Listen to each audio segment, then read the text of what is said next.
Crer ou não crer em um Criador, quais são os efeitos de uma ou outra coisa? Prezados ateus, caras ateias. A intenção deste trabalho resumido é simplesmente o de apresentar, sem o uso de qualquer complexidade, algumas considerações bem objetivas, ou mesmo desafios, em um tema que para quem crê, inclusive experimenta, trata-se de algo absolutamente não somente real, mas sim, o sentido da vida mais importante em nossa existência nesta terra. Caso obtenha algum resultado positivo ou que, pelo menos, leve alguém a dedicar-se um pouco mais no assunto, já seria muito bom. De qualquer forma, trata-se de parte da tarefa obrigatória que deve ser cumprida por aquele que tem intimidade com o Criador. Antes de adentrar ao assunto propriamente dito, pode ser interessante apresentar algo que, independente de ser ateu ou não, tenha condições de ser examinado ou investigado, e que pode acrescentar um pouco de substância naquilo que aqui se propõe. Trata-se de algumas profecias bíblicas, em que cada uma apresenta no mínimo um certo grau de realidade que não se pode simplesmente refutar. Vamos a elas. Dando veracidade à Bíblia, escritos entre 2 e 3 mil anos atrás, a primeira profecia diz respeito ao povo hebreu de que seria espalhado por todas as nações. Vemos isto assim, descrito. O Senhor ferirá Israel, como se move a cana nas águas, e arrancará Israel desta boa terra que tinha dado a seus pais, e o espalhará entre todas as nações, as quais nem seus pais conheceram, e mandarei a espada atrás deles, porquanto foram rebeldes, provocando a ira do Senhor. Salmos 106, 27, Jeremias 9, 16 e 13, 24 e Ezequiel 12, 15. A segunda profecia é a confirmação por Jesus de que Israel seria sitiada por exércitos e seria devastada, e que cairão a fio de espada e serão espalhados pelas nações, com os gentios vindo a ocupar suas terras que foram dadas por Deus, e isto, até que este tempo dos gentios se complete. Lucas 20,20 21, 24. Tudo isto aconteceu com a invasão dos romanos no ano 70 depois de Cristo. A terceira profecia trata sobre o retorno dos judeus para a terra dada a eles por Deus. Assim, está descrito: Eis que eu os trarei de todas as nações para onde os dispersei na minha ira, no meu juízo e na minha grande e terrível indignação, e os trarei de volta a este exato lugar. E Jeremias 32, 7, e também completa afirmando: Direi ao norte, entrega. E, ao sul, não retenhas. Trazei meus filhos de longe e minhas filhas, das extremidades da terra. Isaías 43, 6. A quarta profecia diz respeito à criação do Estado de Israel pela ONU em 1948. A probabilidade da aprovação era muito pequena, quase que improvável. Muitos criticam a ONU por esta decisão, mas não sabem que a ONU e as nações que possibilitaram a aprovação foram apenas instrumento da vontade de Deus. Vamos conferir? Eis como está descrito. Será que uma mulher dá à luz antes de sentir dores de parto? Será que pode dar à luz um filho sem sofrer? Quem já ouviu uma coisa destas? Quem já viu tais coisas? Pode uma nação nascer em um só dia? Ou, pode-se dar à luz um povo num instante? Pois, Israel ainda estava em trabalho de parto e deu à luz seus filhos. Isaías 66, versículos 7 e 8. E, também, no capítulo 60, 8 e 9, assim lemos: Quem são estes que vêm voando como nuvens, e como pombas em suas janelas? Primeiros navios para trazer teus filhos de longe com eles, a sua prata e o seu ouro para o nome do Senhor teu Deus, e para o Santo de Israel, pois que ele te glorificou. Isaías 60, 9.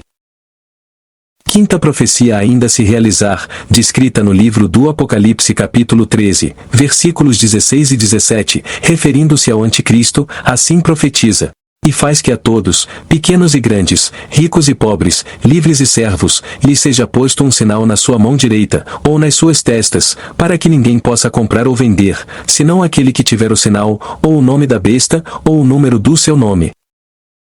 É de se perguntar, há 2000 anos atrás, quando o apóstolo João recebeu esta profecia de Jesus, após o seu retorno aos céus, seria possível que alguém pudesse imaginar alguma tecnologia para se fazer cumprir esta profecia? Já em nossos dias, a existência desta tecnologia nos mostra o quanto esta evolução já estava pré-determinada para se chegar ao ponto de proximamente se tornar uma exigência, sem a qual nada se pode fazer. A Bíblia a chama como a marca da besta e quem aceitá-la mesmo diante da morte já estará de vez condenado.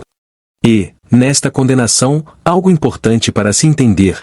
Não existe nada que o homem possa fazer de mal na terra, que supere o de negar a Jesus Cristo, ou seja, o presente inigualável dado pelo Criador aos homens.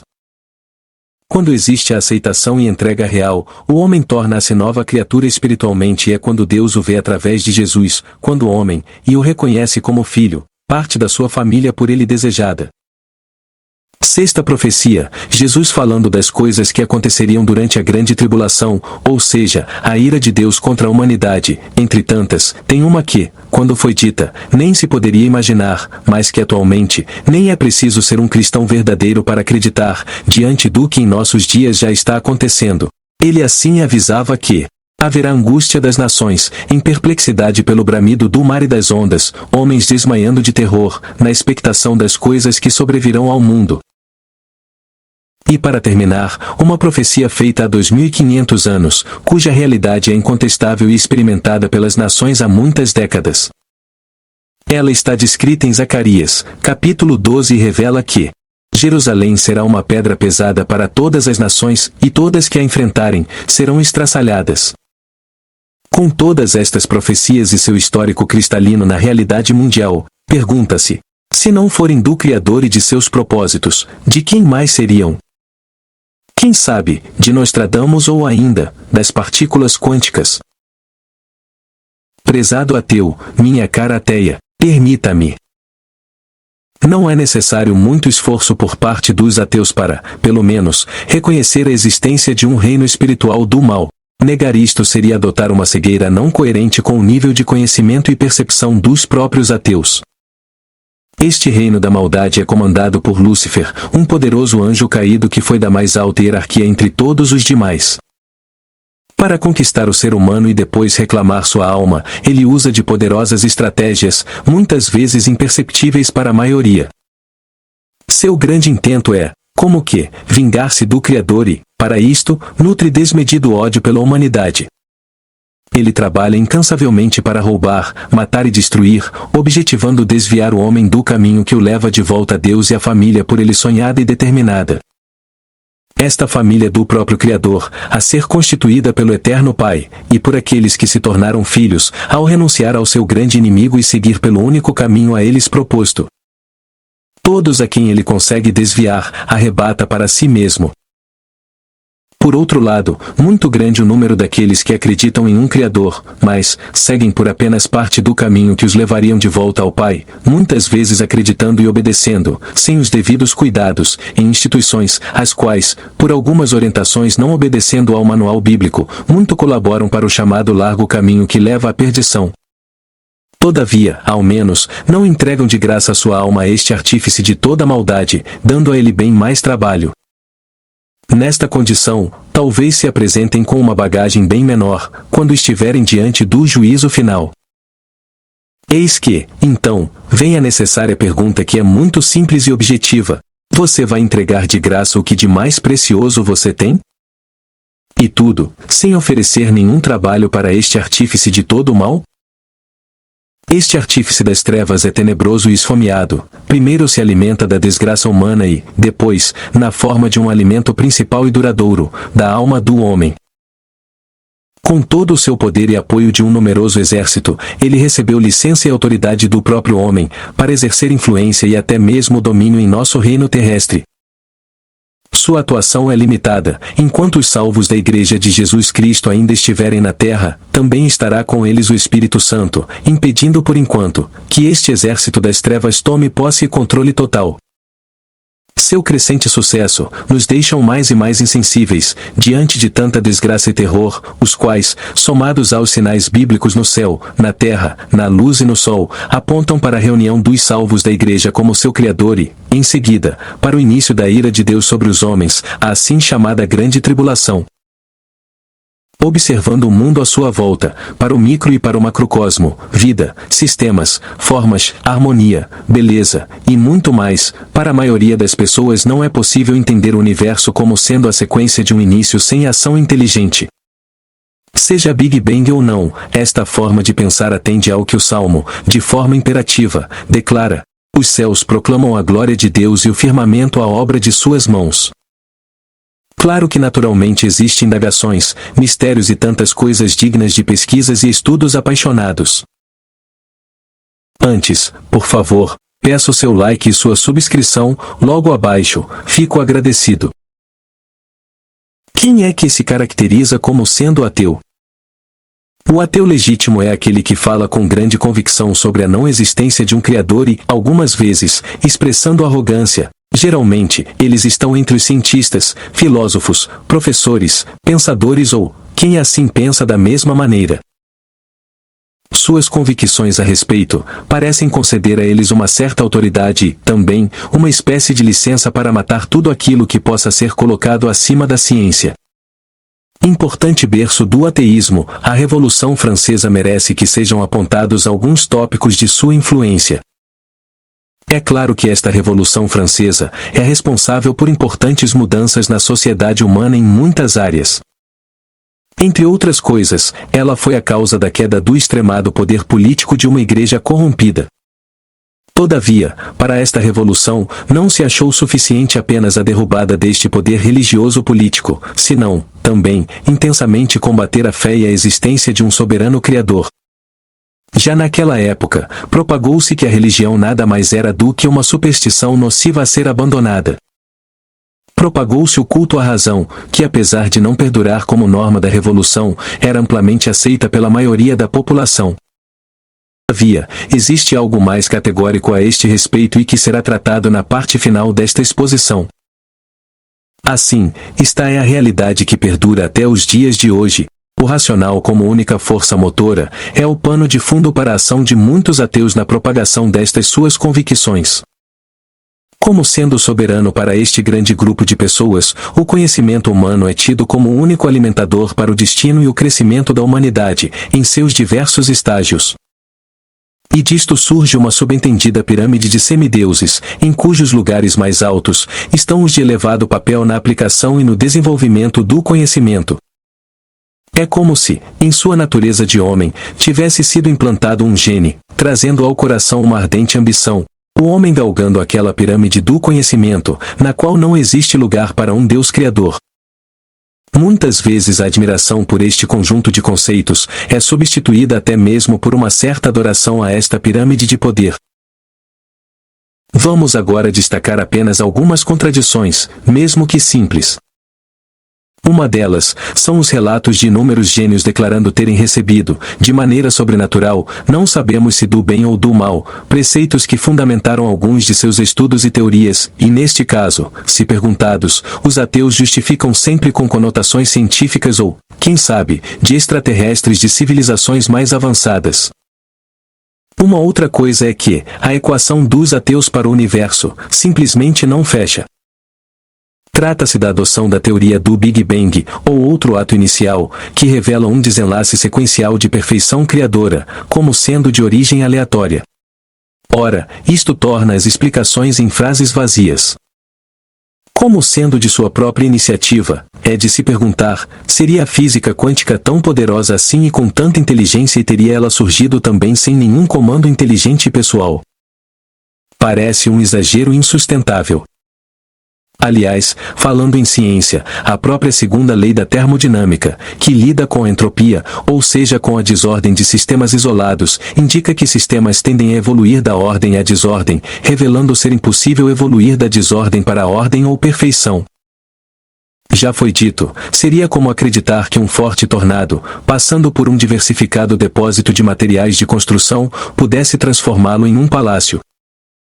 E quanto à busca da famosa partícula de Deus? Trata-se de mais uma tentativa de conceder inteligência ao aleatório ato inicial destas teorias. E se o Criador se apresentasse aos ateus? Ainda assim, a maioria não o aceitaria, pois sua natureza foi afetada pelo inimigo de suas almas, e assim, se tornaram rebeldes mesmo. A prova disto se encontra em um relato bíblico que mostra ser inato ao homem o conhecimento do Criador. Vejamos o que está escrito em Romanos 1 verso 20. Porque os atributos invisíveis de Deus, assim o seu eterno poder, como também a sua própria divindade, claramente se reconhecem, desde o princípio do mundo, sendo percebidos por meio das coisas que foram criadas. Tais homens são, por isso, indesculpáveis. Esta rebeldia, mesmo com a certeza da existência de Deus, está profetizada a acontecer quando da terrível ira divina sobre a terra que está prestes a vir, será dado a todos terem a certeza de que se trata de ação do Criador. Como está escrito, ao invés de se arrependerem, muitos blasfemarão contra Deus. Quem é o grande precursor da repulsa e rebeldia ao soberano Criador? Primeiro, devemos citar que não há nada de novo debaixo do sol. O que foi, isso é o que há de ser, e o que se fez, isto se fará, segundo o ensino bíblico, em Eclesiastes 1, 9. Aliás, esta é uma realidade aceita até mesmo em alguns conceitos expressos por pensadores. Assim, esta posição mais extremada dos ateus não é novidade. O grande precursor da repulsa e rebeldia ao soberano Criador é Lúcifer e, sob sua influência, muitos são tomados como seus soldados em sua guerra contra os céus, uns mais inocentes e incautos do que outros. Criado com predicados poderosos, citado como o mais brilhante entre os seres criados e com relevante posição no reino dos céus, assim era o magnífico anjo da mais alta hierarquia, Lúcifer, que significa anjo de luz. Tendo grande prestígio e poder, Lúcifer proclamou: subirei mais alto que todas as estrelas, ou seja os anjos de Deus, e assim, estarei ao lado do Altíssimo. Respondeu-lhe o Criador: para as profundezas do Hades você será levado, irá ao fundo do abismo. Jogado foi do céu, com 1/3 dos anjos. Com data marcada para sua final destruição, segundo nosso tempo linear, mas, querendo se vingar do Criador, visa destruir o homem e impedi-los de reassumirem a condição de filhos de Deus, em sua guerra contra os céus. Lúcifer conseguiu inserir no homem a semente de alguns traços por ele adquiridos, aqueles mesmos que motivaram sua expulsão da presença de Deus. E quanto aos satanistas e vendedores da alma? Os satanistas, naturalmente não são ateus, eles simplesmente foram escolhidos por Lúcifer, via de regra, inconscientemente, quem sabe por criarem brechas para isto e, assim, seguem com firmeza por este caminho. Sem dúvida, estas coisas estão entre os maiores enganos proporcionado pelo reino das trevas. Por outro lado, grande é a quantidade de pessoas que não tendo histórico de serem ateus, aceitam ofertas de sucesso, poder e riqueza, claramente vindas do lado obscuro, em troca de fidelidade ou ações colaborativas. Na sua busca de sucesso, não são poucos os que foram cooptados pelo maior inimigo do homem. Parece que eles veem sua decisão como simples concessão em propagar mensagens e símbolos que invocam este reino de escuridão. Destes, um bom número está junto das atividades que produzem fama e grande apelo popular, principalmente no campo artístico. Facilmente se pesquisa sobre estas pessoas e as imagens de quando estão exibindo ou expressando estes símbolos. Também é interessante que as pessoas parecem não dar a mínima atenção a tudo isto, quem sabe julgando ser uma mania qualquer. E entre os que praticam estas coisas, são poucos aqueles que revelam realmente do que se trata. A título apenas informativo, 2 são os símbolos mais comuns que estes personagens fisicamente expressam. O primeiro é formar um triângulo com a junção das mãos, o outro é tapar um dos olhos com as mãos ou com outros meios explícitos. Atualmente, existem casos em que apresentações artísticas são acompanhadas de rituais que expressam o reino das trevas e a multidão, grande parte, ingênua, vibra e bate palmas. Apenas um lembrete final. Aqueles entre os destinatários desta matéria, que desejarem se juntar à arca que conduzirá os salvos, ou seja, os nascidos de novo, para o céu, deverão procurar um homem de Deus ou uma igreja bíblica e, aqui mesmo, nas redes sociais, tem matérias contendo as instruções necessárias. Que o Criador, no nome de Jesus, abençoe a todos. Por favor, colabore dando um like e subscrevendo no canal.